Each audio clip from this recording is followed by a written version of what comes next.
Yeah, well, it is very entertaining. Oh, hey, welcome to, this is a landmark day, by the way, folks. This is season 4. Count 'em. Four. Episode 1 of Niagara 411 Live with Sterry, fueled by Gales Gas Bars, powered by WeeStreem. We are supported by Virgin Insurance Group, and standing out here in the office in this beautiful sort of subdued lighting, I noticed that there is going to be still this year something that has never changed and will not change from 2022 to 2023 is any downtown you want to pick. Any downtown at all. The most entertainment for your dollar that you're going to get is trying to watch somebody parallel park going in nose first. Yes, without a doubt, that is the most entertainment you're ever going to get and not have to pay a nickel for it. Anyway, I just watched 2 or 3 of them. It's like, welcome to the new year. Happy New Year. We're going to take you into Fiddler's Poorhouse as per usual right here at 149 St. Paul Street, downtown St. Catharines. But this is for all of Niagara, all 12 municipalities which still exist in this new year, including the region. And we're going to look back a little bit, and we're going to look ahead a little bit. And it's not a bad day. I think we're talking about maybe 5, 6, 7 degrees Celsius out there.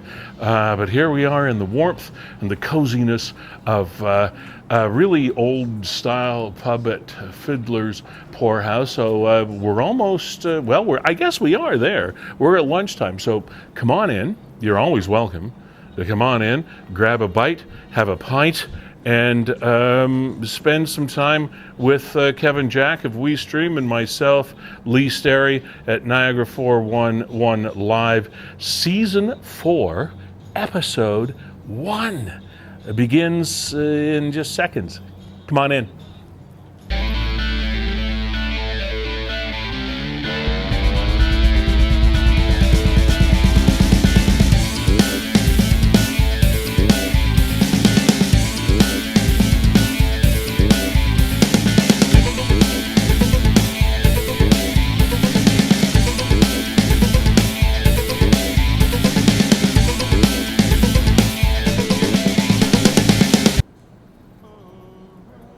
Hi, it's a whole new year, so I have to get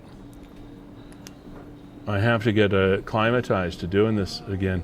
I'm rusty since 2022, considering it was just last week. How you doing? How was your New Year's celebration? I know they've changed over the years, especially since our COVID era. We did kind of the same thing that we normally did, got together with friends, sort of house gathering sort of stuff. Years ago, we used to do the great big party and the dance and the buffet dinner and the whole thing, $65 a couple or whatever it is. But those, for us anyway, have kind of gone by the wayside. Kevin Jack, ladies and gentlemen, who is adjusting his wares even as we speak, of WeeStream, Canada's premier streaming company, executive producer of this program, co-founder of WeeStream, along with his buddy Brandon Scram and their families. How was your New Year's Eve, Kev? I was quite well. Spent it up in Belleville. My dad has been in hospital for quite some time. Yeah, how's he doing? Okay. Considerable improvement. He was dealing with double vision that he actually was able to rid himself of a couple of days ago. So that's huge for him. Is he familiar with the rock band Foreigner? No, but you know what? Maybe I'll play that for him. You should play that song for him. Play that for him on a loop. But was up in Belleville, and you know what? When you got young kids, that kind of just mutes a little of the celebration on New Year's Eve. But it was great to be with family. Yeah. My sister came up, so it was a good beginning to 2023. Good. Glad to hear it. Now, a solemn occasion took place this morning. Again, it's always difficult to put these things into words. Constable Greg Pachella, and there are different pronunciations of his name, but I guess the Anglo-Saxon pronunciation would be Greg Pachella, ceremony began at 11 o'clock this morning in Barrie, and we thought you might appreciate some clips or some moments to reflect on this young man's life and his very unfortunate short career.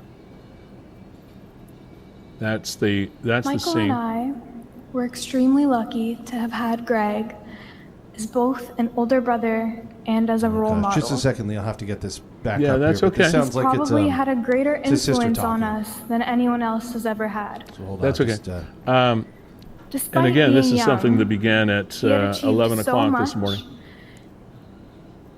sorry about that, Lee. Just turned down the wrong knob. No, quite all right. Who's I the mean, knob now? It's too bad because I really wanted to get this in if we could. Yeah. Prior to this, we heard a lot of speaking from dignitaries, etc. But This is the probably stuff I one of really the wanted to largest turnouts of the Ontario Provincial Police, in addition to other police forces that would have sent their representatives and any other officers, I'm sure, that wanted to attend this occasion. Occasion makes it sound positive, but obviously it isn't.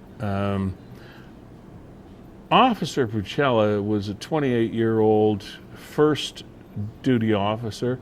He had just completed his probationary period, which some people have said is a year, and then others have said it's 10 months.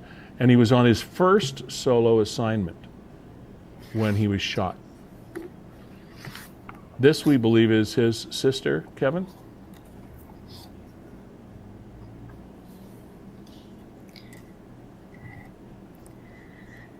Michael and I were extremely lucky to have had Greg as both an older brother and as a role model.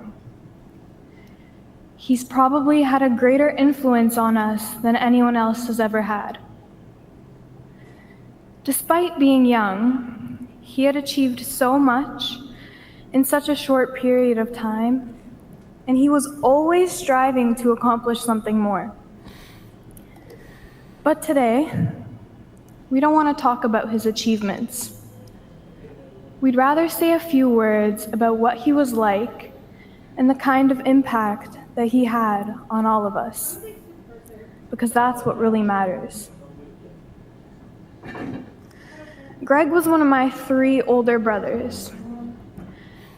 Being both the youngest and the only girl, it wasn't always easy. But I found comfort knowing that I had 3 big brothers to protect me. Among the 3, Greg took this job the most serious. He was always making sure that I was in a good place, both mentally and physically, and was always checking to make sure that I was headed in the right direction. Greg often emphasized how I should surround myself with good people, and how it's better to have few friends leading you in a direction towards success than to have many that might be dragging you down. One of the last talks that we managed to have, he mentioned that no matter how small my circle of friends got, he would always be there, as both a brother and a true best friend. Greg had also become one of my greatest influences because he had his priorities set straight. If I had to narrow it down, it would ultimately come down to his health, his faith, his education, his work, and above all, family. He loved to spend time with us, and he made this very clear. Greg was also so much more than just a police officer. He was always curious and wanted to learn as much as he possibly could. Once he got hooked on something, he would dedicate so much time and effort towards it. This enthusiasm in learning led him to develop several different hobbies and interests, which is a side of him that I had the privilege of getting to know. He loved art. It was a pain to go to museums with him because he could stare at a single painting all day. He would tell me about his plans to dedicate a whole room in his future house where he could go and stare at artwork after a long day. He liked to dance. Whenever we were at an event and he saw that I wasn't dancing, he would take me by the hand and lead me straight to the dance floor. Although he may have not been the greatest dancer, the effort was surely there. He loved being in nature. He spent lots of his time off going on long trips to Algonquin, where he would completely disconnect from the world. It was there that he found lots of peace. Greg even developed an interest in gardening. He would send me a bunch of random pictures of all the bushes and flowers that he would plant, and I still remember him being so proud of it. We would take trips to the greenhouse together, and he would spend what felt like hours looking at all the descriptions, just trying to learn more. Although I may not have found it as interesting, he didn't really care at the time, because he got to pursue his interests and at the same time, spend time with me. Greg's wisdom is something that particularly stood out to me. When he came home, he'd often ask me the classic question, "How was school?" What would typically be a 5-minute conversation turns into an hour-long meeting debriefing everything I've done in school. He would give me his opinions and offer me with an insight that I would have never seen before. He would then spend another hour giving me life advice, which will always stick with me. Greg became one of my greatest teachers, and I can't even imagine how much more I could have learned. Greg died a hero, and he lived as an inspiration. I may have not said it often, but I love you, Greg, and you'll always be my big brother.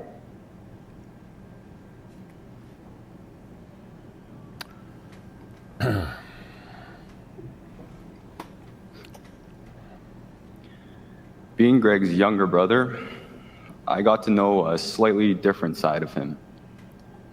Now, Greg was truly an outstanding and moral person, but it would be a mistake to think that it was always easy for him to be like this, or that he couldn't help but be a good person all the time. It took him plenty of effort and deliberation to become the virtuous person that we all knew. The reason I'm saying this is because he once told me about a turning point that caused him to reevaluate his own character, and it changed the course of his life. He was around 13 years old, and he'd made friends with the wrong group of kids, and they all gotten themselves into some trouble. Luckily, a strict teacher had pulled him aside and firmly told him that he was on the wrong path and that he was wasting his potential. For whatever reason, Greg took this extremely seriously, and he later told me that this is where he consciously decided to become the respectable and honest person that he'll be remembered as. It wasn't an easy thing for him to do, but it was worth doing, as he had a positive impact on so many people's lives because of it.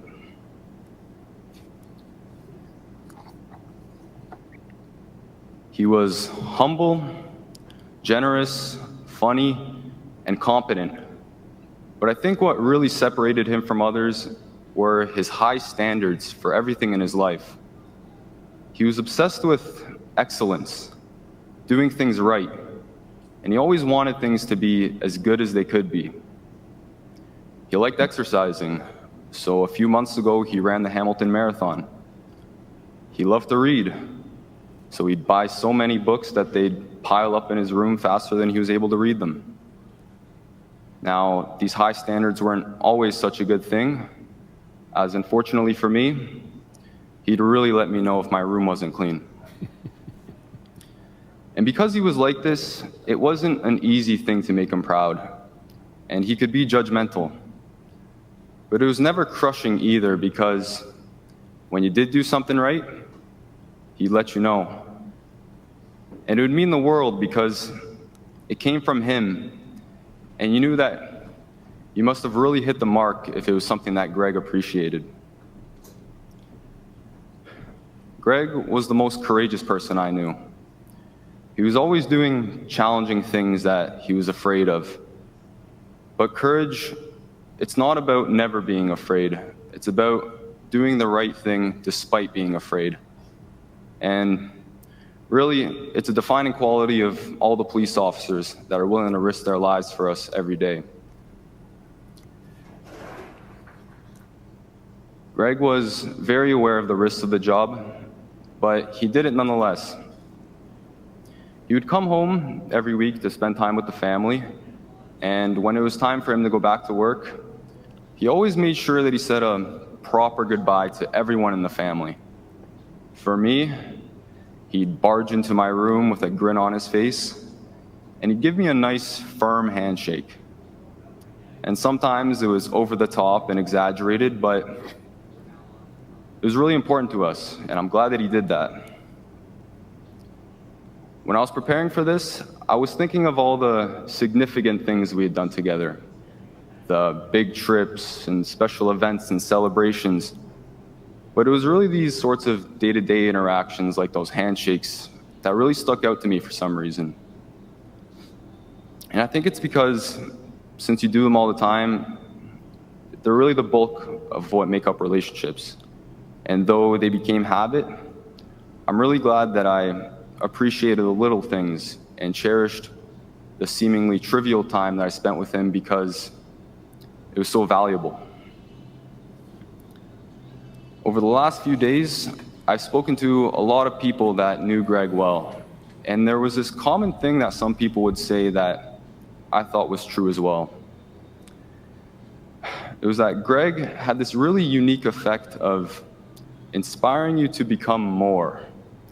I remember thinking, oh, Greg just bought flowers for our mom after working out for 2 hours, after finishing a 12-hour shift.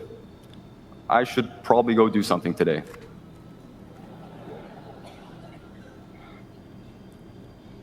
See, the special thing about Greg, it wasn't just that he made your life better directly through his actions.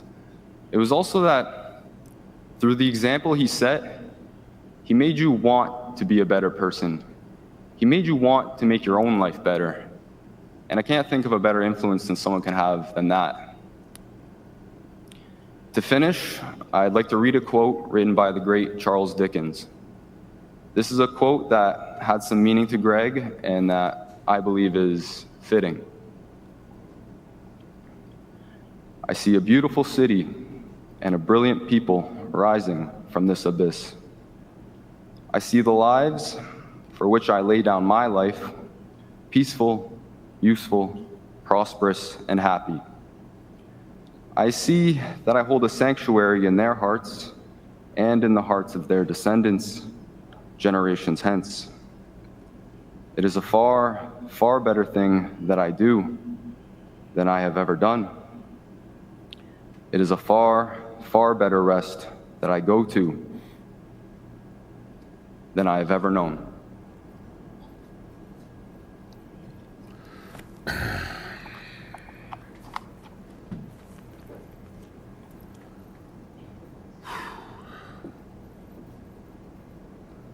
Incredibly impactful tributes to their brother.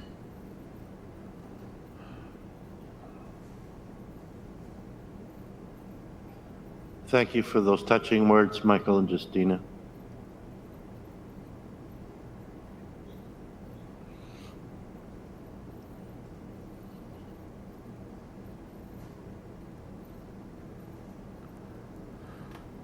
Quite a triumvirate of siblings they must have been, Kevin. As we have heard throughout the remarks given here today, Provincial Constable Greg Purcell was a dedicated athlete. He enjoyed activities including soccer, swimming, cycling, and was accomplished in wrestling and the martial arts. At this time, I welcome Canadian Armed Forces Sergeant Hodder to make a presentation. Sergeant? Here's some images that we can share, Lee, from earlier today. I'm not sure how much more of the ceremony we want to carry. To me, that was really what I was looking for, was the eulogies from the family members. Oh, from his sister and brother, just so impactful, and the thousands upon thousands of police service officers from across the country, not just OPP, other forces as well. That's just a small sample of the number of officers that have that came out in force, pardon the pun, not intended, to recognize the supreme sacrifice that this young man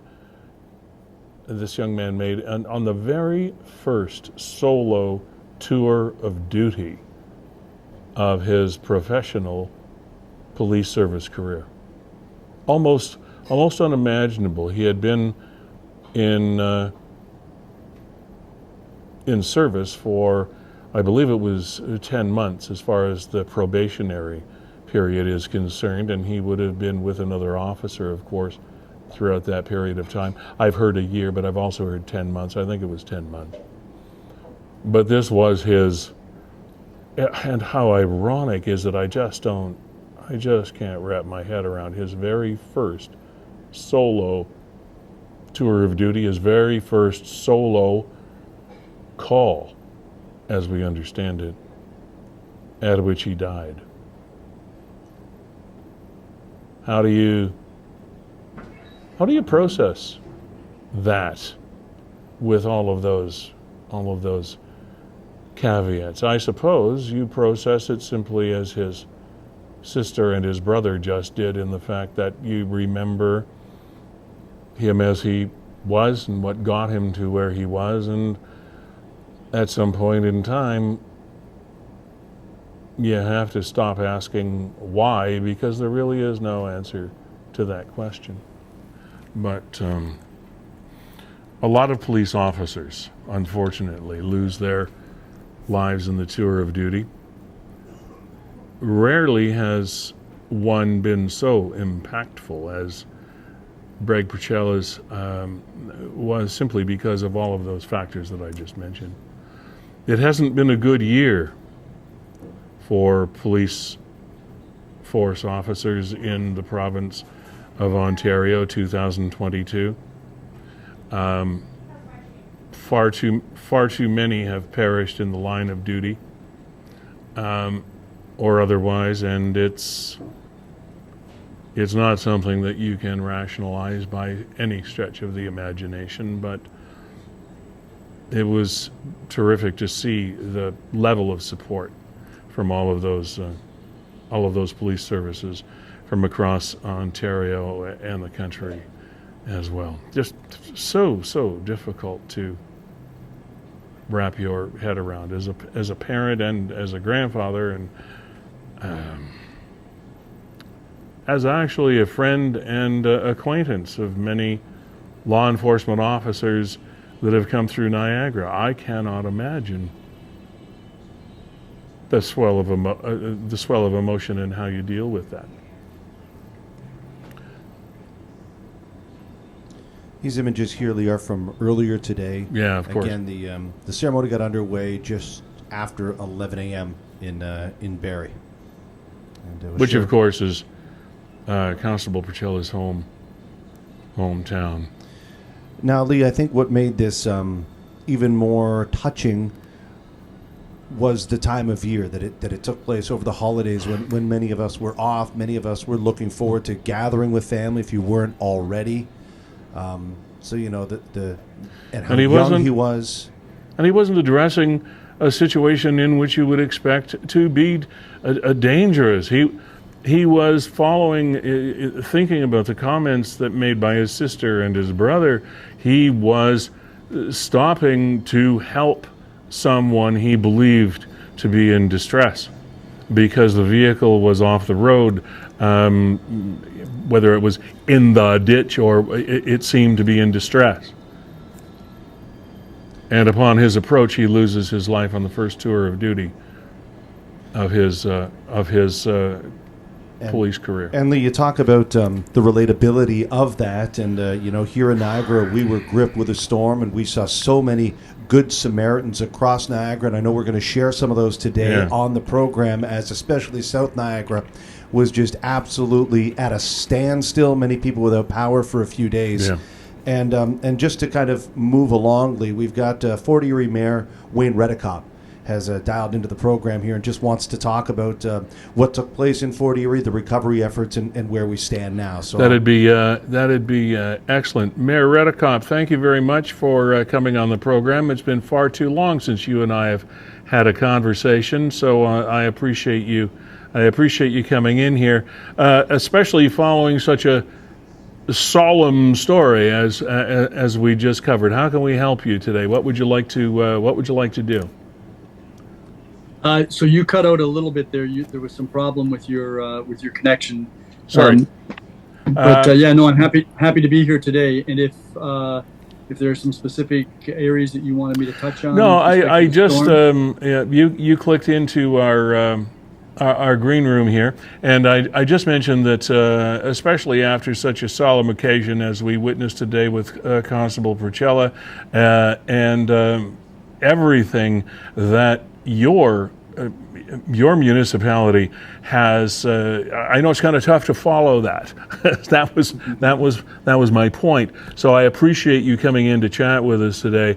And Fort Erie and other areas of South Niagara have certainly had a rather crazy end to 2022 and beginning to 2023.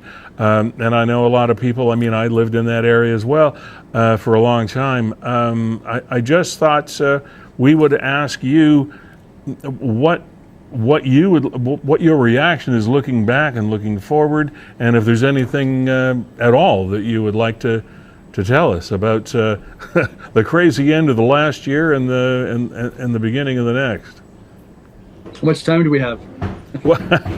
You take whatever you want, Mayor. Yeah. So what I'll do is I'll simply touch on the highlights. You're right. It is very difficult. The tragedy that occurred with Officer Purrty is really unimaginable. As you said, this time of year, but really any time of year. And law enforcement is the representative of authority in our society, and so that's why it's such a serious incident that had occurred. Out of that bad news story, there were lots of people in stress in Fort Erie, Port Colborne, Waynflete during the period from December the 23rd until about the 28th or 9th when we ended the state of emergency. But there are lots of good news stories that came out of that. Part of the good news story is that people who thought that they were going to be spending some time with their own families during the Christmas holiday ended up having to work, some of them very, very long hours. And I'm referring, of course, to the roads crews, whether they were town of Fort Erie or some of the crews that came in from outside other areas of Niagara. We have mutual aid agreements with all of the municipalities in Niagara, and many of them responded to us, not only on the road crews, but also on the fire department side, because our firefighters, all of whom are volunteers, with the exception of the officers that man the station, the chief, the deputy chief, their staff, they were basically worn right out. So we did get some help from some of the municipalities who sent in some fire crews who responded to some emergencies during that period of time to assist us. And then, of course, the hydro workers and all of the crews that came in from all over Ontario to assist them over that 6-day period. What is it, sorry for cutting in here, but what does it feel like as a political representative of a constituency that is going through a disastrous type natural event when there really isn't a damn thing that you can personally do, it must be a very frustrating position to be in for someone that holds your role. Well, it's frustrating in the sense that you're right. Physically, there's not much that we can do, but there is a role for the mayor in an emergency situation. And so what we try to do is make sure that the emergency operation is running effectively. But we have a fire chief, we had an acting right. CAO. The CAO was away, and they're responsible for maybe touching base with all of the various entities that are involved in trying to deal with the emergency. We had regular meetings. We were meeting 3 times a day during the early stages of that storm, and then 2 times a day checking in, getting data from CNP, finding out where the road crews were, responding to calls that we were getting. I mean, we had an unbelievable number, as you can imagine, of text messages, email messages, telephone calls, messengers on Facebook and the Messenger app. And we were responding to those as quickly as we could, not only the town, but also the region, and I'm sure, and I know, Canadian Niagara Power. So it's not so much being helpless, because we were very busy. So we were trying to do, fulfill our role to make sure that we could do it. But helpless in the sense that, many people were without power, which meant that they didn't necessarily have heat. And so some people were in distress. We tried to deal with those things. Other people had difficulty getting out of their homes once the storm was over because of the condition of the roads. So we were trying to respond to those things, and so we had quite a busy job. The councillors were all very active. They were responding as well to residents. We were keeping them updated as to what was going on, so that they could at least provide information. And in times of crisis, Lee, sometimes communication is the most important thing. Absolutely. That's one of the things that I wanted to talk to you about, Mr. Mayor. And I mean, I know there's no perfect solution, and in spite of the fact that you can be as prepared as you think you are, and yet there's always sometimes a curveball that gets thrown to you. And in this case, my sister, for one, I grew up in Black Creek area, and believe me, we're no stranger to snow in Black Creek, Stevensville, and that way. She lives in Ridgeway. Right now is without power for 4 days, including heat. She managed to be fine because the neighbors are good. That's one thing that we do have in Niagara for sure, is that sense of teamwork and neighborly assistance, etc. So, okay, not pleasant, but okay. The thing that always gets me is the fact that no matter what you prepare for, there's always something that can take you away. For example, this wasn't just snow. It wasn't just cold, but there were these gale force winds that was the cherry on top of this so-called perfect storm. So as much as we had all of these emergency crews standing by, they couldn't get to where they needed to be. So everybody was sort of paralyzed by this. Yeah, that's exactly correct. It was the wind which was running at 50 to 60 kilometers per hour, gusting to 90 to 100 kilometers per hour. It was the base of all of the problems, because the amount of snow that we received wasn't particularly overwhelming in terms of snow that we typically receive here. But when it was being blown around, it was creating visibility challenges to the point where between about 2 o'clock on December 24th and 10 o'clock that evening, there was no way that snow removal crews or hydro workers could get out and do their job because there was no visibility. It was very, very cold. The temperature dropped on the morning of December the 23rd from 2 degrees at 7 a.m. to minus 11 by noon or 1 o'clock. So the drop was quite precipitous. The winds pushed water to the east end of Lake Erie. And so what appeared to be quite low lake levels compared to 3 years ago actually were raised, and then the winds created large waves 10 to 15 feet high, which were then causing flooding problems. The creeks were backed up. That caused more flooding problems. So we had not only the wind and the snow, we had the flooding as well, and the cold temperatures. And then you're right, the ability of people to stay warm. And we were encouraging people, stay in your home, stay warm. If you live in this area, probably a good idea to have a generator. But even those people that had generators were finding that the wind was blowing the snow into the exhaust, and it was causing disruption of generators. And there's all sorts of generator solutions. However, they do differ in how they function. They do differ in how long they last, and it's. Again, they're not perfect solutions, and I'm sure a lot of people, including my sister, for example, is rethinking emergency preparedness just in case a once-in-a-lifetime storm happens again. I was on the radio during the blizzard of '77. I was on the air, actually, when it started. Remembered the 3 or 4 or 5 days that Central and South Niagara experienced. This was more centralized, I guess, in the south part of the region. But in a lot of ways, it was, and because of the wind, especially, in a lot of ways, it was almost worse because you couldn't deal with anything. So kudos to all of the people that were on call and on standby and whose holidays were sacrificed, and to you and your council members as well. What did you learn, if anything, that you need to do going forward?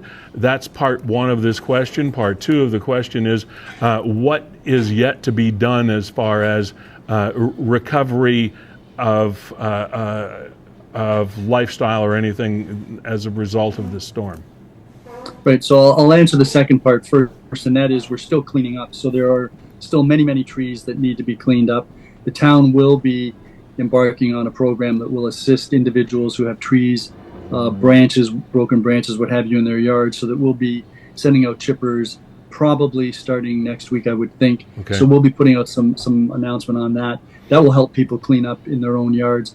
But there's still a lot of trees that need to be dealt with. Hydro crews are still out taking some trees off of wires that didn't result in power outages, but still pose a danger. They'll be doing some further pruning along their lines, and we'll also be looking at that. In terms of where we go next, there will be a full-blown debriefing of the storm and how emergency operations was able to respond. We know that we will be including the Emergency Management Ontario representation in that debriefing, and we'll be including them in future emergency operations that occur. That they were involved quite extensively in 2006 when we had a large ice storm in Fort Erie that paralyzed the community for 3 or 4 days. We'll also be making sure that the region has better connections with us during the storm. The debriefing will allow us then to focus on the things that happened, things that we think we can do differently and better, and then that will become part of a modified emergency plan. We have a full-blown emergency plan, which was approved by council and has been utilized, unfortunately, many times over the past 20 years because of the number of emergencies that we've had here.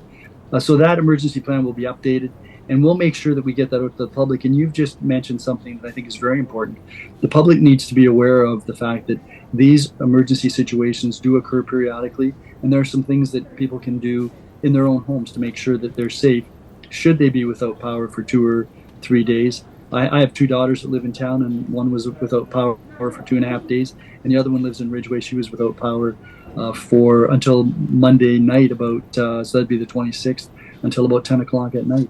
So they, residents need to be aware of what could occur here. And we have a lot of newcomers that are coming into the community, maybe aren't familiar with the history of storms in Fort Erie, right. But perhaps there are things that we can do to better alert the public, including newcomers.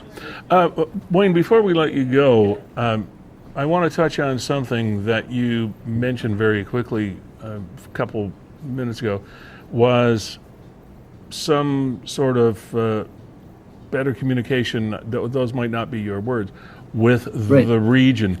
What did you experience, or what was your impression? What was behind that statement? So in 2006, which I used as an example before, when Emergency Management Ontario was at the table, The region was also at the table, and those were two presences that were absent this time around. And it's simply helpful to have them there because then there's better communication, particularly between the municipality and the province. And you may know that I'd been asked about whether we'd heard from the province on a particular day, and I indicated we hadn't. Well, it turns out that the province had been communicating with the region. Some of the information hadn't been funneling down to the town of Fort Erie. If we make sure that information, I'm interrupting you. Information such as what? Such as what kind of help might have been available from Emergency Management Ontario. Perhaps giving them a much stronger impression of what was happening here in Fort Erie. It's sometimes, the sun may be shining in St. Catharines and there may be a blizzard in Fort Erie. Totally. And so sometimes and in fact that happened because when I spoke to Chair Bradley one of the days of the storm, that's exactly what was happening. He was looking at sunny skies. We could hardly see 50 feet outside of our front window. Yeah, so was I. Yeah. Those are the types of things, if you have individuals from those agencies at your table, they become much more appreciative of exactly what's happening. Right. Because we had Canadian Niagara Power involved.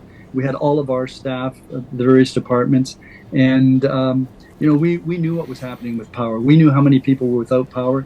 We know how quickly Canadian Niagara Power was responding, how those numbers were coming down. In terms of communication to the public at large, we were able to get some of that information out. And then by the end of the emergency, we were actually getting out information that Canadian Niagara Power was also putting out, but we were getting it out. We were asking people to share information, and there was some really good dissemination of information because a lot of the residents who had power, who had access to their internet or their cell phones, were getting that information out. They were sharing information that we were putting out, and that helped to spread the word in terms of updates, what was happening, what we were doing, how we were responding. So, as I said before, communication is key because people crave information as to where they stand. And if we can get that information out, and I'm sure that'll be something that we'll be looking at in terms of critically analyzing our communication function and what other partners we have that we can maybe look to for that assistance. Yeah, it's great to hear that there's going to be a full debrief, and I would have expected nothing less, so that's great that that's going to happen.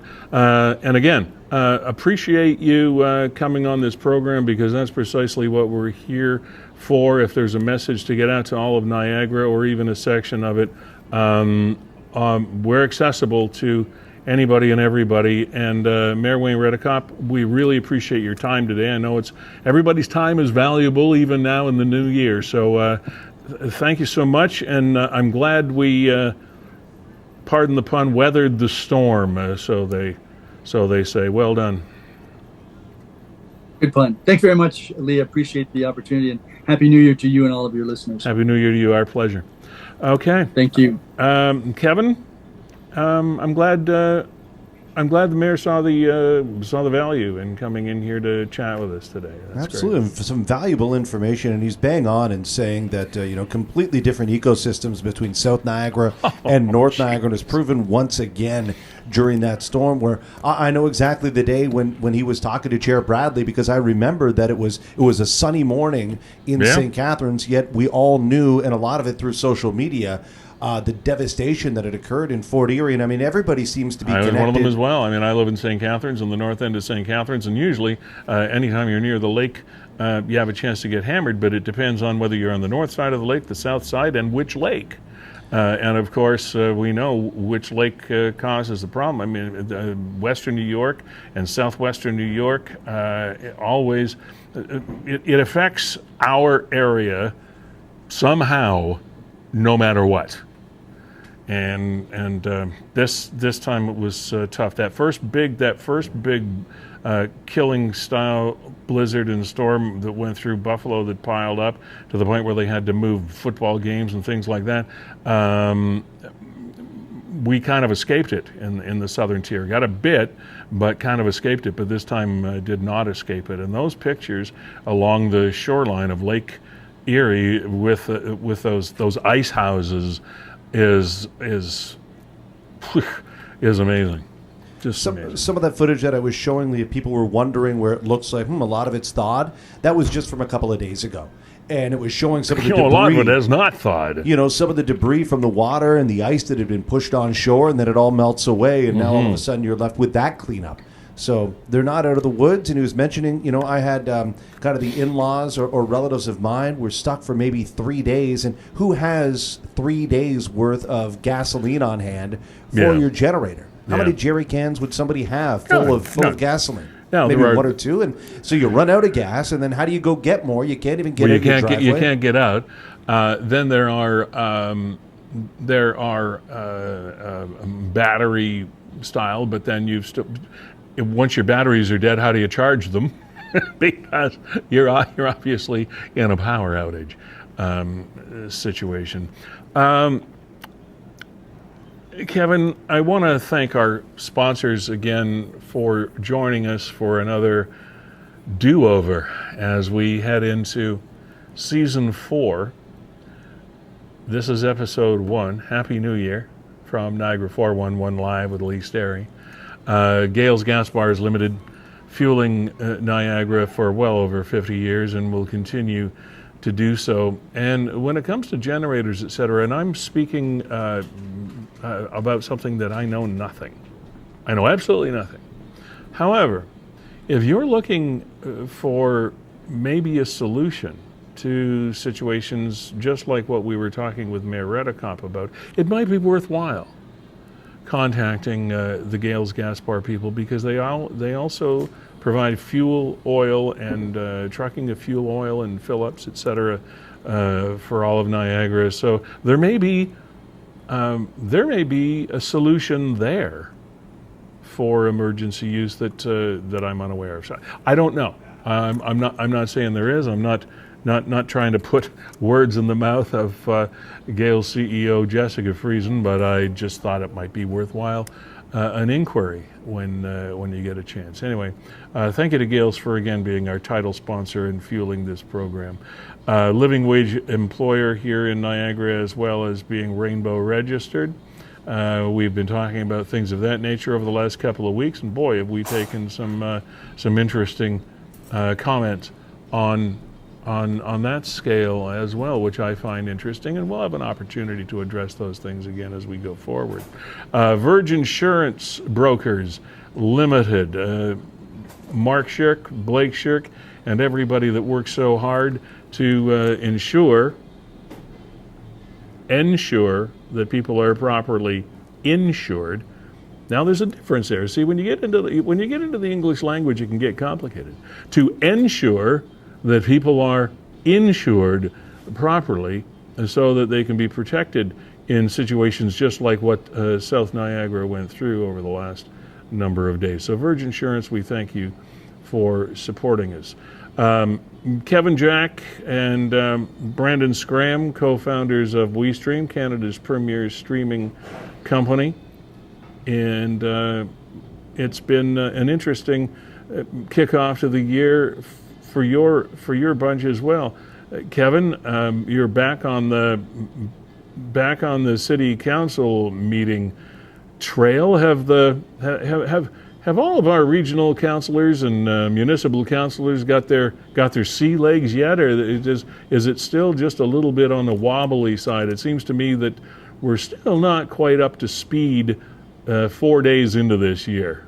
Yeah, a lot of them kind of pick up with their first meetings of the year probably next week or the following week. Right. And again, we'll be providing some of the live coverage. It's all archived as well. But right. you know, with the exception of kind of Fort Erie, Port Colborne, and along the northern they've shore had to of get Fort up Erie, to speed fast. It's been pretty quiet here north of Highway 20. I'll be perfectly honest. Yeah.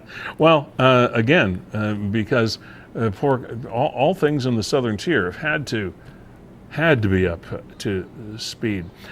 We have been spending a lot of time today on Constable Greg LaPucella, who was laid to rest earlier today. But Niagara lost a law enforcement officer of its own over the last few days. He was known as Big John Audebert, Niagara Parks police officer, and very, very highly thought of. He was on service, I think, for more than 30 years. Kevin, I don't have all of the details in front of me, but there we go. I finally. I'm trying to find it myself, but I saw yeah, it. there we go. I finally got it from the Niagara comment and a post from the Niagara Parks Police Service. It is with tremendous sadness that we share the passing of retired Inspector John Audebert. Inspector Big John Audebert served for 35 years with the Niagara Parks Police Service. He began his proud and distinguished career as a seasonal officer and rose through the ranks, retiring as an inspector. Inspector Audebert was an active member of the community. John was a much-loved basketball coach in the city of Niagara Falls, and he was an assuring and respected presence in the broader Niagara Parks Commission family.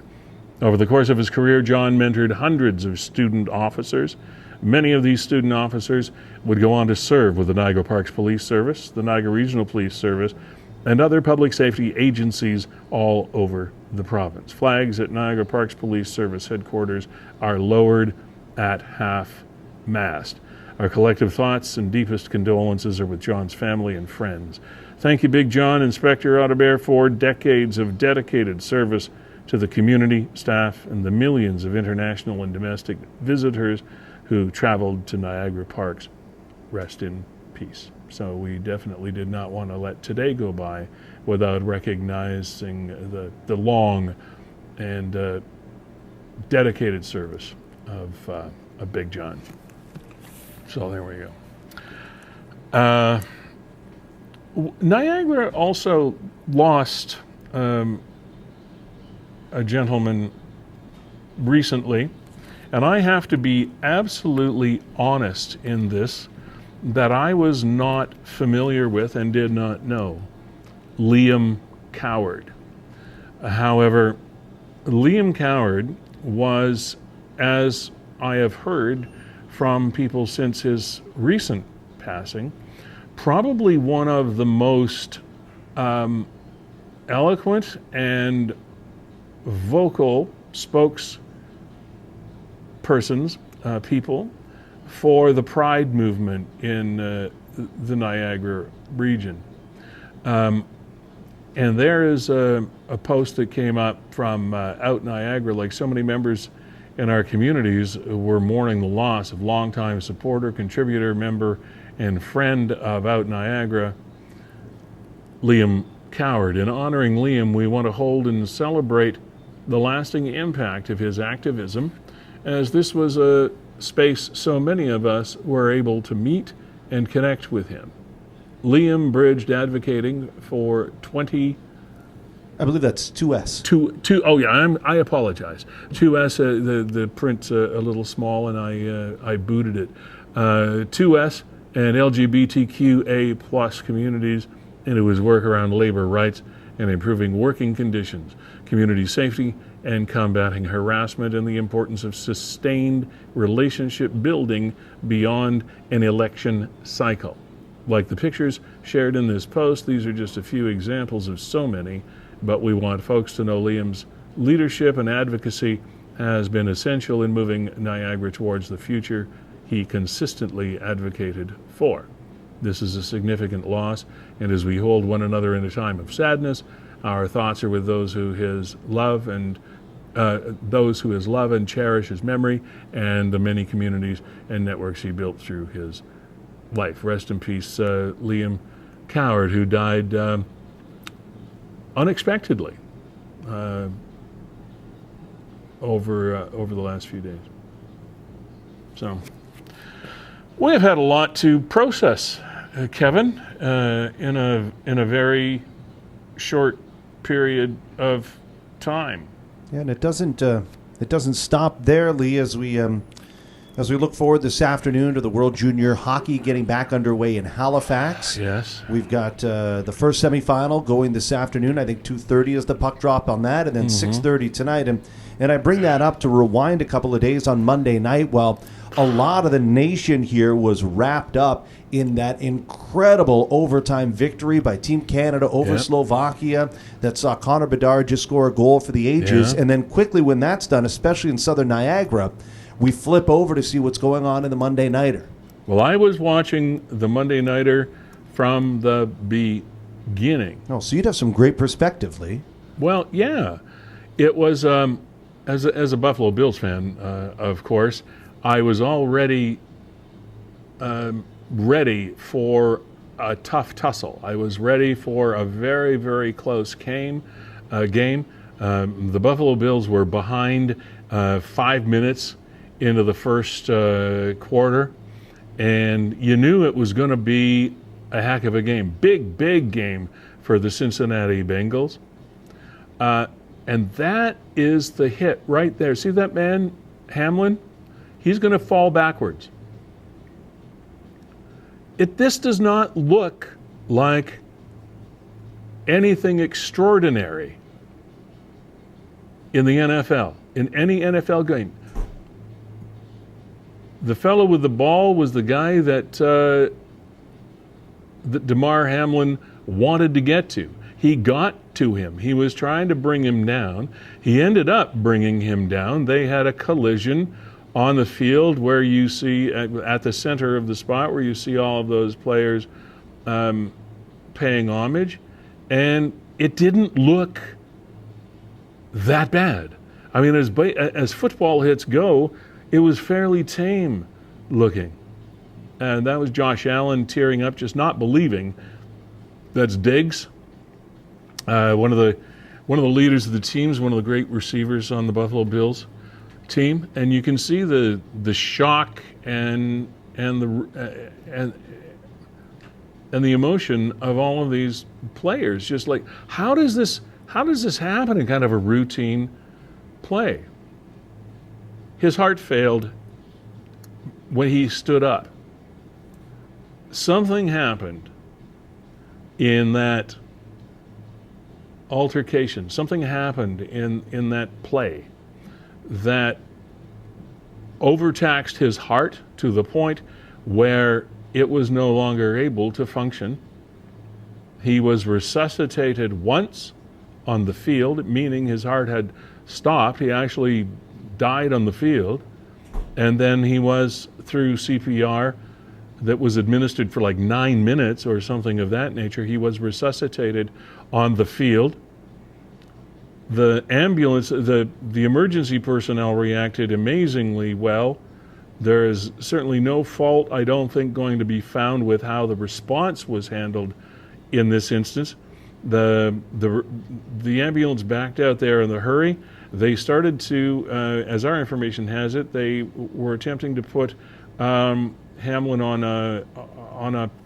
a stretcher board to transport him to the ambulance, and then realized that this wasn't the best thing to do, so they let him stay back and lay still on the field for a while till they felt it safe to move him, which they did, into the ambulance and into the only hospital in the area in Cincinnati that has that kind of care available. And as we understand it, they also resuscitated him once again in the hospital. So at one point in time, his heart had stopped again. He is currently intubated, meaning he's on a breathing tube. He is sedated, and they are waiting for signs that he will be able to breathe on his own, as I understand it, before they bring him out of the sedation and try to move forward into a better place. But he is still listed in critical condition in that hospital. And as a commentator, Kevin, that is probably the worst position you can ever be in. We had two people that were doing the play-by-play and the color for the game, and then you had 3 people in New York City that were doing their usual job of keeping people up to date with what's been happening in the NFL on a very, very busy Monday night. And after a while, what can you say? And they did their best to say that they couldn't say anything other than football doesn't matter right now.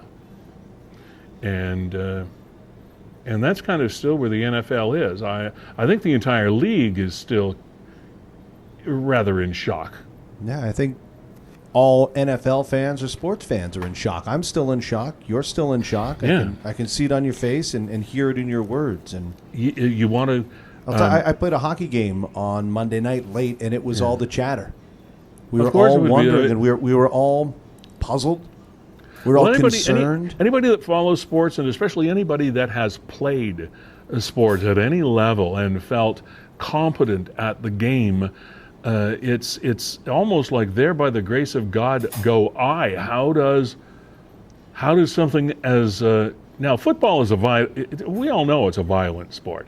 They acknowledge it's a violent sport, and they've done everything, well, not everything maybe, but they've done a lot over the years to try to mitigate the obvious damage, like helmet-to-helmet contact and illegal tackling and grabbing around throats and things like that to attempt to mitigate serious on-field damage. However, it is still a violent sport. But this, when you look at it, these guys, their teammates, I'm sure, must have been saying, and they'll watch that tape over and over and over and over again. And they'll say, what happened here? I've been involved in bigger hits and harder hits. Like what? Now, and one of the things that we'll find out is there some sort of pre-existing condition that Damar Hamlin had that was it an accident? Was it a tragedy waiting to happen? That, of course, is way too early to tell. Yeah, here we are an hour into the program, and unfortunately, it's been filled with sadness, beginning with the coverage of we've had Shella. And let's bring something a little more local and a little more uplifting onto the program. Let's do that. A kind young man, Mac Levesque, with the assistance of a wonderful lady, we didn't get her name, assisted the cat out of the tree. This is the classic cat stuck in the tree story. Thanks so much to these folks and everyone who assisted. Great work. Near 479A Carlton Street in St. Catharines, between the 2 buildings on the pathway, there is a cat stuck in a pine tree. If anyone can assist, that would be great. And there were a number of comments about the fire department, etc. And much against common belief is the fire departments don't necessarily go get cats out of trees. Joining us to talk more about this story is Angie Morley. She's with Cat Rescue, Purrty Paws Rescue. Angie, how are you today? Good. How are you? I'm great, and thank you for bringing a little bit of levity to the program. We've been, as Kevin said, we've been sort of swamped with sadness today for some reason, but this is a little shining light in the day. Tell us about Purrty Paws Rescue. Yeah, so I started Purrty Paws Rescue back in October of 2021 after leaving a bad relationship and moving out on my own for the first time. Yeah. Being extremely independent, having way too much space for one person. And so I started that back in October of 2021. And then shortly after, I met like an amazing woman, Raina Ercegovich, who runs Raina's Rescue and the Lost and Found Pets of Niagara rescue page. And Purrty Paws has rescued over 61 cats and kittens so far, and twice, if not 3 times more with Raina. She's been an amazing friend and mentor to me. I run this out of my home. I have a spare room in my basement for new intakes to keep them isolated until they're vetted. And then they go upstairs, and then we adopt them out. We send them to bigger rescues who are funded. We do what we can. Donations and fosters are really slow right now, so we're at a pause for intakes. So when I have the opportunity to go out and help without having to spend money, I try to do so. That's great. Now, Angie, we have a lot of cats in Niagara. We were talking with Humane Society Executive Director Kevin Struband a week or two ago, and he said normally around the holidays we don't have very many cats. He said we're filled to the brim. I mean, like the litter box is full of cats right now. Where do you, now again, I'm going to use bad grammar here, where do you rescue your cats from? Where do they come from? So between Raina and I would definitely consider Raina my biggest partner and support. We usually trap a lot of our cats out on properties. We get a lot of street queens, pregnant cats that come into our care, and then we'll try to give them to bigger rescues who have the funds to take care of them. Okay. Or we'll take care of it ourselves, and we'll have kittens that are born into our care. But for the vast majority, we take on a lot of the older and sick and injured cats that would likely get euthanized or just not do well or be taken on by they're just harder cases. So we get them off the streets. We do get some people who surrender them because, for whatever reason. But mostly street cats, street ones that need help out of the cold. How do you do that? What do you do? Roam around every day looking for cats? We typically don't, but I definitely keep my eye out when I'm driving around out of habit. Mostly people call us and get a hold of us, and the Lost and Found page on Facebook, a lot of people, swarm to there for help. Properties like farm properties that have numerous cats dumped on them. Yeah. We take those on. We take on those harder cases. Wow. Rick has been amazing with our vet in Niagara Falls in Medical Animal Center. Amazing. So walk me through the process again, because I'm trying to figure out why this is a lucrative, or if it is a lucrative business for you. You can't be getting rich off this. We lose a lot of money. Thankfully, I've had money put aside from my Canadian Forces service. That's gone. So we are really much based off of donations from the public, our rescue community. When I started Purrty Paws, I set my ground rule that serving members and veterans get first priority and a waived adoption fee. So veterans don't have to worry about paying an adoption fee when they want an animal, and it's been super helpful having them. But we lose a lot of money, and we're very dependent on the public's generosity. Okay, so you said you have a sort of a cat, for the lack of a better word, holding area. You say this is downstairs in your home? Yeah, so in my basement, I have a room set up with cages, water bowls, food bowls, and they go in there during isolation. Yeah. Once they are vetted, we know that there's nothing contagious. If they are friendly, they go up to my upstairs rescue room where there's more sunlight. They get to roam around and get a feel of being an indoor cat. The kittens, when we get kittens, they automatically go up there for more exposure because they're a little bit easier to work with. And then once they are friendly and loving and willing to take on affection from people, we get to adopt them out and send them off to bigger rescues. And what venue do you use to adopt out these cats? So a lot of people reach out to me personally via Facebook. Somehow people have gotten my phone number. And so I send them an adoption application, a contract, and we go through the adoption process that way. They'll go to my fosters. Oh, we had a little freeze up here. We'll get her back. That's all right. It's pretty incredible. Sounds like this is something that she's They are looking for. Oh, there you go. Sorry, we've got you back. We had a bit of a freeze out there. So you were saying, fill us back in on what you were saying just recently. So yeah, people reach out to me via Facebook or Messenger, phone number, and I send them an application. At which point they can go and meet the kitten, meet the cat, at one of our fosters. And then once they've decided they want that cat, we send the adoption fee, which is usually around 70% of what vetting we have done on them. Yeah. And then once that's approved, they are free to pick up their new family member. And so the assurance that they have when they adopt a cat from Purrty Paws is the fact that the cat is healthy.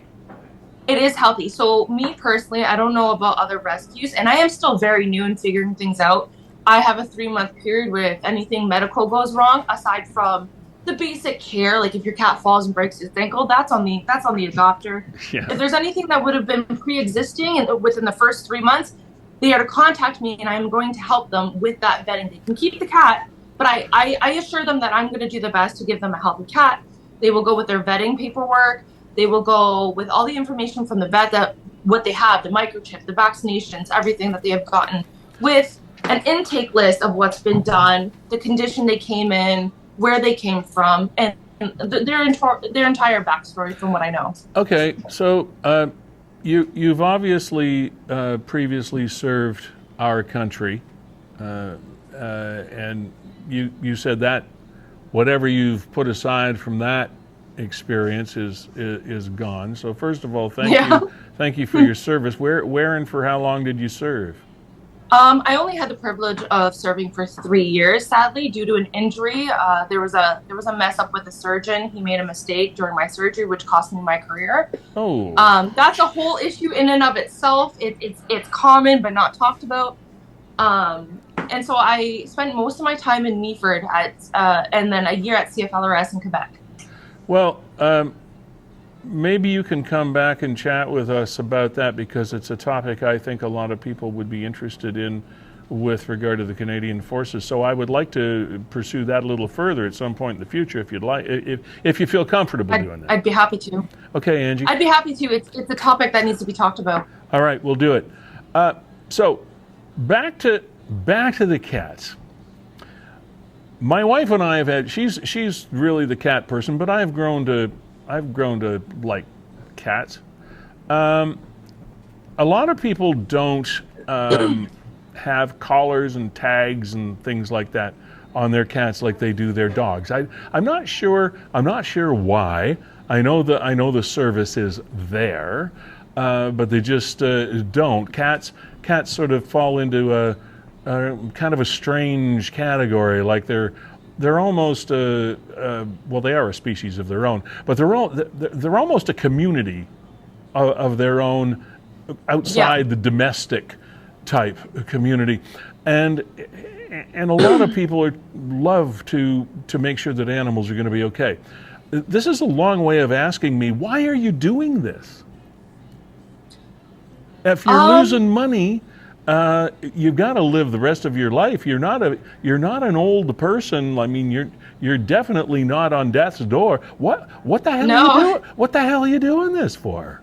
I think like the military was my dream career, and after I lost that, I'm still struggling to find what I'm supposed to do next. Okay. Why am I here? I've always been an animal lover, bringing home animals, and I think this is something that has almost saved me just as much as I've saved them. So it's therapeutic for you. It's very therapeutic. Losing the money isn't very. Oh gosh, here we go.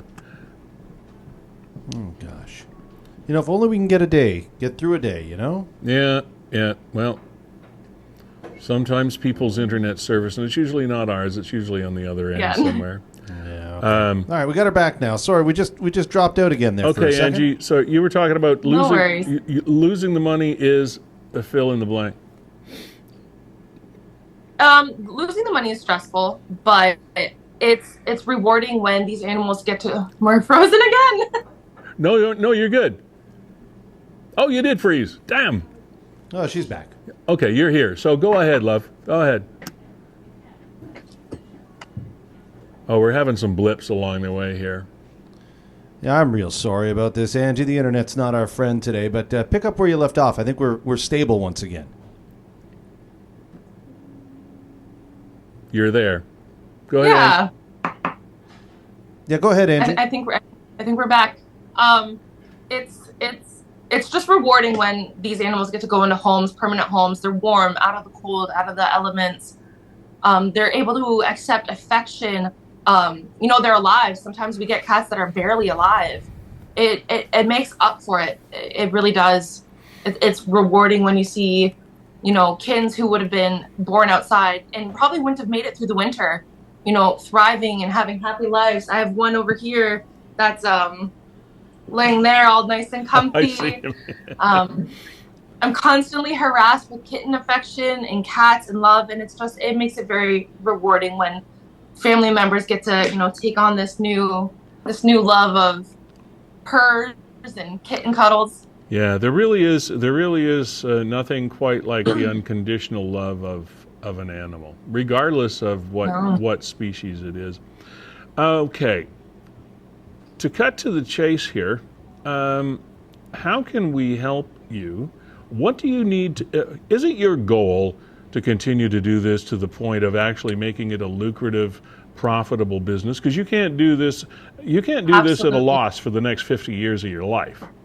No, I've already found myself at a standstill due to the lack of funds, but I ultimately do want to make this like my lifelong, hobby or career or whatever it is. And I have this, I guess you could call it a dream, that I really want to get property and create what I would call a catwalk.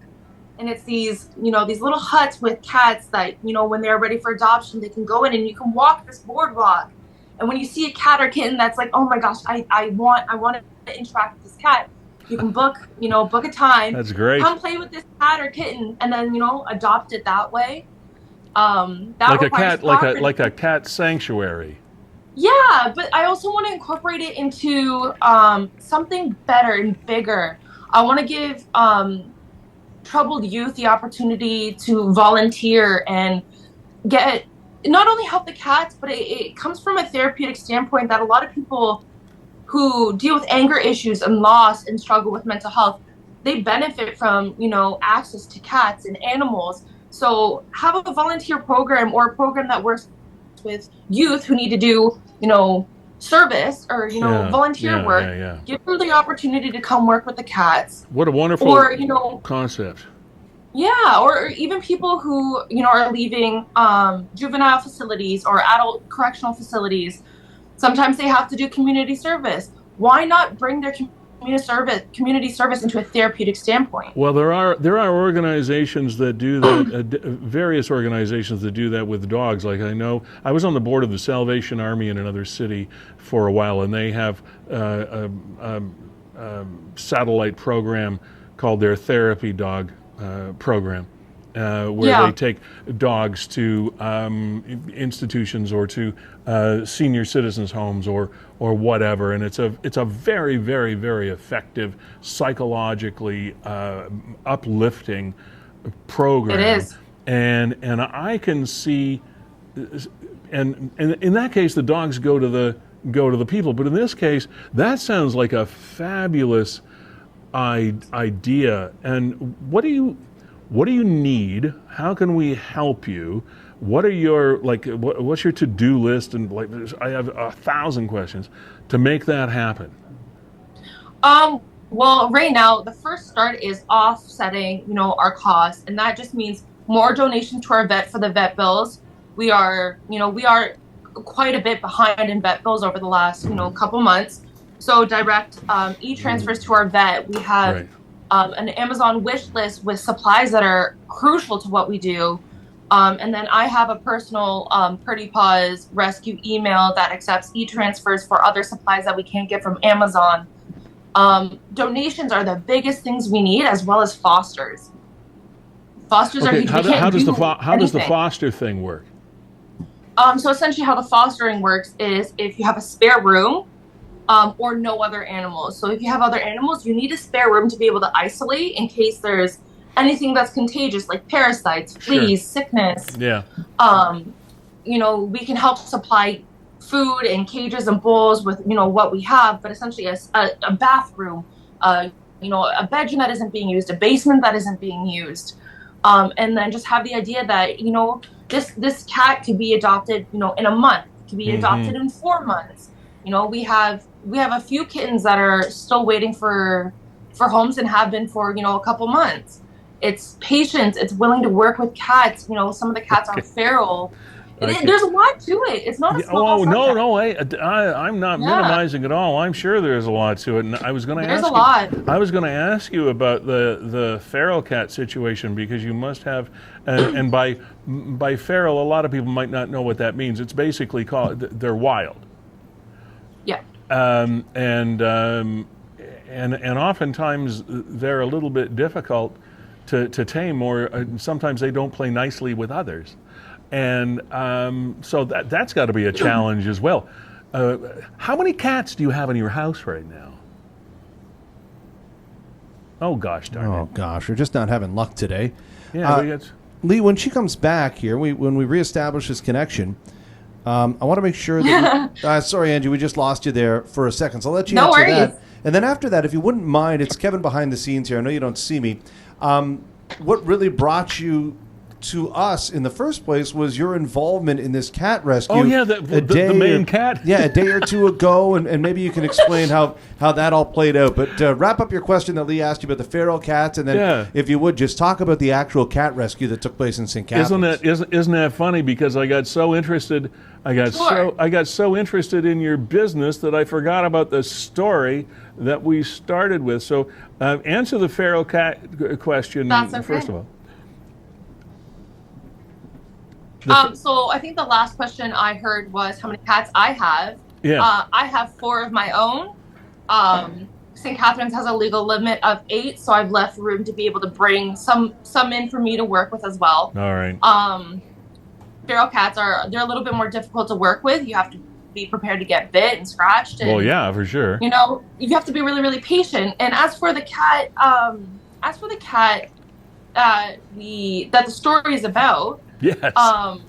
Yeah. So Raina, who runs the Lost and Found Pets of Niagara, my mentor, one of my closest friends, she contacted me while I was out saying, "Hey, there's a cat stuck in the tree. Can you call these companies?" All these companies were closed. I'm like, okay, I'm gonna go pop by, and I'm in my UGG slippers. Not dressed to be climbing a tree at all. Right. But I was like, you know what? I'll go take a look, see what I can do. Okay. When I got there, Mac was already, up in the tree. And I look and I'm like, he doesn't have a carrier or a blanket. How is he going to get the cat down? So I turned and asked the owner if she had a carrier or a blanket that we can wrap the cat in and stick through, because he can't carry it down scruffed by the neck or, loosely secured. It'll get spooked and it could knock him out of the tree.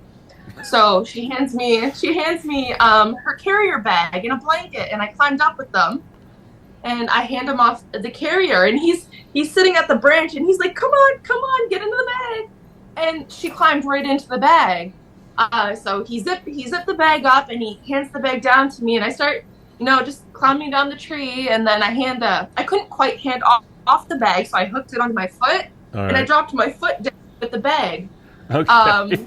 And then Mac and I just both climbed down, and we're like, yay! Now, who's this? Who is this Mac person? Mac is the arborist that had brought a ladder and already started climbing the tree. Oh, so he was already in the tree when I got there. So he was trying to get the cat already, but he wasn't properly equipped.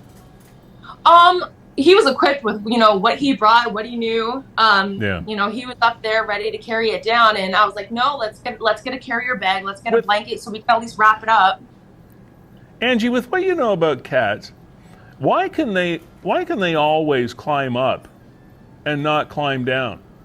I've never I think of them like a squirrel. Like squirrels are up and down and flying around and all the rest of it. But a cat will get up there and then sort of feel stranded. Why does that happen?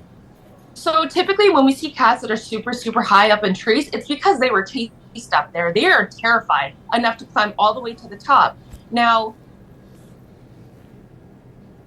Yeesh. Not our day, Lee. Kevin, the internet gods are not treating us kindly today. No, they're not. No worries.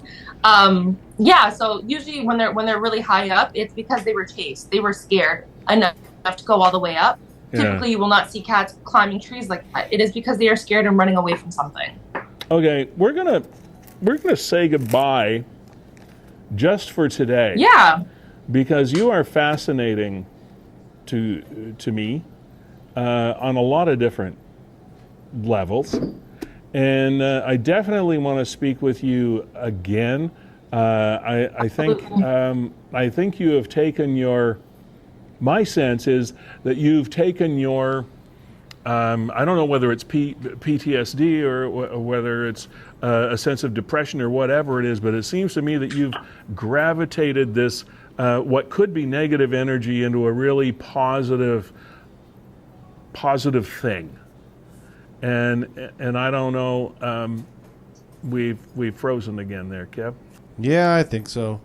Maybe we just got to bail on this. We're gonna bail, but she'll be back. Just yeah. Anyway, I want to talk to you. I don't know if you can hear me or not. No, I think we got it mostly said. And, yeah, but I want to talk with her again. Yeah, I know. We'll see if we can arrange that, Lee. But right now, everything's just aborting us on the program. So okay, everything is aborting us. So do we have powers that are beyond our control, sabotaging the episode? Yeah, pretty much. Now, what I can let you know is that our musical guest is going to be Steve Goldberger. He's from Niagara on the Lake, longtime musician. A lot of people probably know him. Not a new song, but very appropriate. New Year's resolution. It's about 5 years old, and Steve recently reposted that to the internet, so figured we'd share with everybody else. It's New Year's, Lee, New Year's resolution, and I resolved to improve the internet connections for our program. Oh boy, I don't know that you should go guaranteeing that, because that's not actually within your control. Thank you to Mayor Wayne Redekop of Fort Erie for coming on the program. That's exactly the kind of thing that we appreciate, people clicking in and saying, hey, I want to bring your I want to bring your audience and our constituents up to date on what's going on. That was excellent. Thank you, Mayor Redekop, for that. And to Angie Morley of Purrty Paws Rescue. Just Google Purrty Paws, please, and find out what they need. Because man, she's throwing her life's energy and financing away here. I just wonder how she survives. Kevin Jack, as always, thank you. It's a pleasure working with you, and glad we could get this done for New Year's, Season 4, Episode 1. Gales Gas Bars, thank you for fueling this program. And Verge Insurance for supporting the program, as per usual. Thank you to Fiddler's Poorhouse for allowing us to invade your space each and every week here on Niagara 411 Live with Lee Sterry. In spite of the fact that it's not golf weather, I'm wearing the original Australian golf hat, courtesy of Poe Hat Shop in Niagara on the Lake. Thank you to Kevin Neufeld and his staff for supporting us as well, and Happy New Year to all of you. Kevin, we're going to say ta-ta, and here's Steve to play us off the stage. Cheers, everybody.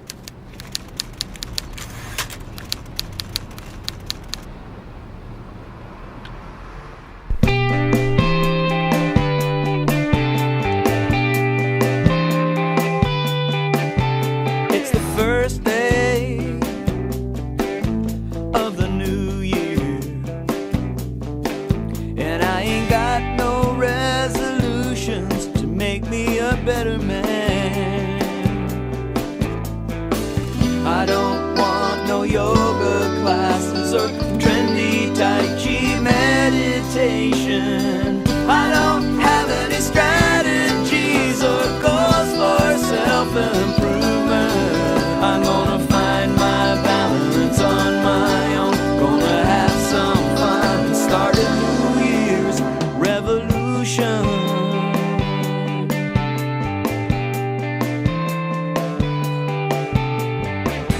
Don't have any reasons to learn a new language.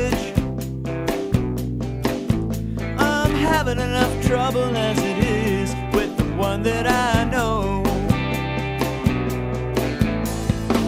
I don't need to learn to cook or dance. My moves just suit me fine. Don't have any strategies or goals for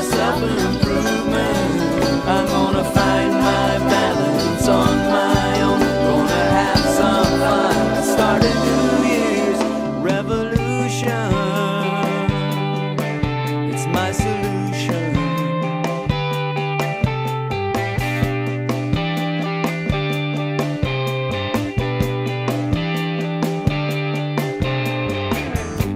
I don't need a diet or detox to survive. Just being with you keeps me strong and alive. Oh, I can speak my mind or be a fool without fear of retribution. Don't have any strategies or goals for self-improvement. I'm gonna find my balance on my own. Gonna have some fun and start a New Year's revolution.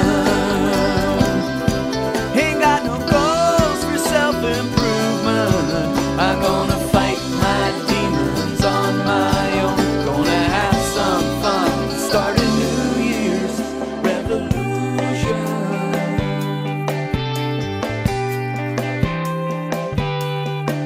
It's my solution.